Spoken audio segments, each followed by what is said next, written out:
Bonjour à tous et bienvenue à Catch Club. Alors déjà désolé pour ceux qui attendaient cette interview hier, mais mon ordi fait des siennes et j'ai eu plusieurs bugs suite à une mise à jour, donc impossible de poster hier. Mais on se retrouve aujourd'hui pour cette interview plutôt rare de l'Undertaker. L'interview est assez longue à la base, mais la plupart des questions sont assez basiques. J'ai donc condensé le tout et gardé seulement les informations intéressantes. Du coup le prochain top 10 aura également un peu de retard, mais il arrive. Et pour info, faites bien attention à vos notifications car il est possible que je sorte 2 vidéos par jour de temps en temps à partir d'aujourd'hui. Allez, c'est parti pour l'interview du Taker. Le journaliste dit qu'il aime le fait que l'Undertaker a toute cette énergie et cette puissance qu'il arrive à contenir et qu'il lâche tout à des moments précis et rares. Undertaker lui répond « Je crois profondément au dicton « less is more », c'est-à-dire faire moins c'est faire plus. En tout cas ça marche pour mon personnage. Et quand je parle aux jeunes catcheurs, il faut savoir que ce sont des athlètes incroyables. Mais le catch, ce n'est pas une question de prise, vraiment pas, c'est le fait de pouvoir créer des émotions d'une manière ou d'une autre. Il faut faire en sorte que les fans t'adorent ou te détestent. Mais si tu n'arrives pas à amener cette émotion au public, tu ne les garderas pas longtemps. Et c'est ce qui arrive avec beaucoup de jeunes catcheurs. Ils sont tellement athlétiques et doués, alors ils vont faire des sauts incroyables, des flips, des doubles moonsaults vers l'extérieur, et c'est ce dont la foule va se souvenir. Wow, ce mec fait des trucs géniaux. Mais au bout de quelques fois, le public sera rapidement habitué à ses prises et il voudra du neuf. Mais comment faire toujours plus? Quand tu augmentes la mise sans arrêt, tu augmentes le risque de blessures potentielles, des blessures qui peuvent être catastrophiques. Donc les personnages comme The Rock, Ric Flair ou John Cena, ils ont cette capacité à se faire aimer ou se faire détester. Et Cena est une anomalie, car d'un soir à l'autre, ils peuvent l'acclamer comme ils peuvent le huer.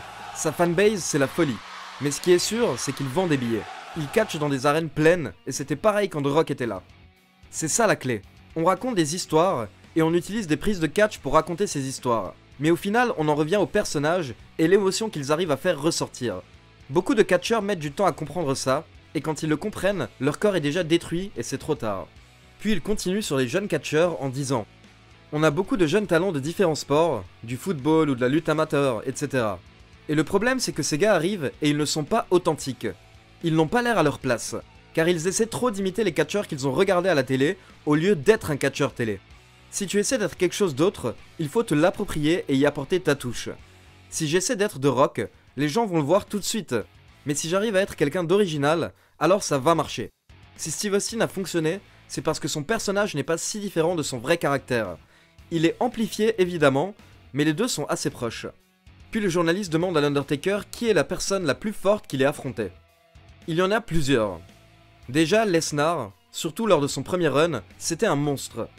Il défiait toute logique, car je pensais que c'était impossible qu'une personne de ce gabarit puisse bouger aussi rapidement et être aussi explosif. Kane est aussi incroyablement fort. Et puis Mark Henry. Mon dieu, Mark Henry, il est à un autre niveau. D'ailleurs, voici une bonne histoire. Lors des tournées à l'étranger, on voyage sur place en bus. Les méchants dans un bus, les gentils dans l'autre. Et lors d'un voyage, il y avait une voiture qui bloquait l'un des bus. Du coup, nous étions bloqués et personne ne trouvait à qui appartenait la voiture. Mark s'est levé et il a dit qu'il allait s'occuper de la situation. Il est sorti avec une serviette, il a saisi la voiture, il l'a soulevée et l'a reculée tranquillement en faisant quelques pas. J'ai regardé d'un air choqué en me disant « Qu'est-ce que tu veux faire contre ça ?» Je l'ai déjà aussi vu plier des poils ou alors tordre des couverts. Je veux dire, c'est une force de la nature. Puis le journaliste lui demande s'il a pu affronter notre célébrité nationale, la légende André le Géant, durant sa carrière.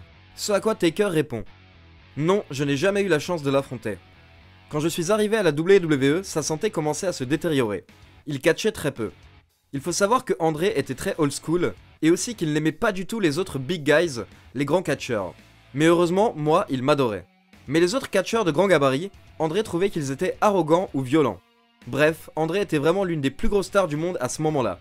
Mais il était toujours le premier à être dans les vestiaires, il adorait jouer aux cartes avec les catcheurs. Je pense qu'il espérait encore sortir un grand match, il sentait qu'il avait ça en lui. Et quand j'allais le saluer, il me disait toujours « Un jour, petit, toi et moi, j'ai cette idée géniale. » Mais il ne m'a jamais dit ce que c'était. Malheureusement, il est mort avant que je puisse savoir. Le journaliste demande maintenant à Taker de parler du rythme de vie et des voyages que doit faire un catcheur, car beaucoup de gens n'imaginent pas ce que c'est. Voici la réponse de Taker. Alors, quand je catchais à plein temps, il y a une période de 8 ans d'affilée, je dirais, où je faisais 270 dates par an en moyenne. Parfois, je n'étais pas chez moi pendant 30 ou 40 jours. Et il faut savoir que parfois on avait 2 shows par jour. Mais heureusement je suis arrivé à un niveau où j'avais le pouvoir de dire « Écoutez, je ne peux plus, 2 shows par jour et des tournées interminables, c'est plus possible. Tu dois te déplacer toi-même de ville en ville, Et quand tu sors de l'avion, c'est à toi de gérer ton transport, louer ta voiture, etc. J'ai commencé à louer un bus pour mes déplacements, mais très tard dans ma carrière. Je regrette de ne pas l'avoir fait plus tôt. C'était une grosse dépense, mais je pense que ça aurait prolongé ma carrière. Voilà, c'est tout pour l'interview de l'Undertaker. N'hésitez pas à laisser votre avis sur les propos de l'Undertaker dans les commentaires. Et comme d'habitude, n'oubliez pas de liker la vidéo, de vous abonner à la chaîne et de cliquer sur la petite cloche. Ciao tout le monde!